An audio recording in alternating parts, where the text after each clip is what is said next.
கொஞ்சம் எல்லாம் உற்சாகப்படுத்துங்க வாங்க. முத நம்ம தெரியல ஒரு பையன் போலீஸ் வேலைக்கு போயிருக்கான். அதுக்கடுத்து நம்ம பசங்க வளரணும்னு ஆசைப்படுறோம். எல்லாம் கொஞ்சம் உற்சாகமா கை தெரியுமா? நம்ம தெரியல ஒரு பையன் போயிருக்கான் போலீஸ் வேலைக்கு. தமிழக காவல்துறைக்கு போயிருக்கான்.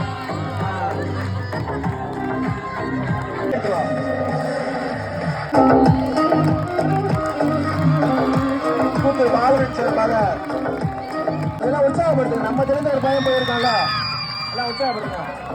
முத காவல்துறைக்கு போயிருக்கான் ஒரு பையன்.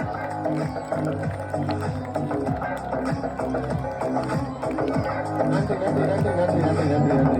அம்மா அப்பா தான், அவங்களோட ஒழுக்கத்தினால தான் நான் இந்த இவ்வளோ தூரம் முன்னேறி இருக்கேன். பர்மிஷன் கேட்டு நாங்கள் வந்திருக்கேன். சந்தோஷமா இருக்கு எனக்கு. இந்த பொங்கல் நடக்கும்போது நம்ம எல்லாம் இப்போ பசங்க நடத்துகிறாங்க இளைஞரணி, ரொம்ப சந்தோஷமா இருக்கு எனக்கு. இங்கே வந்திருக்க எல்லாத்துக்குமே நன்றியை தெரிவித்துக் கொள்கிறேன். எல்லாருக்கும் நன்றி.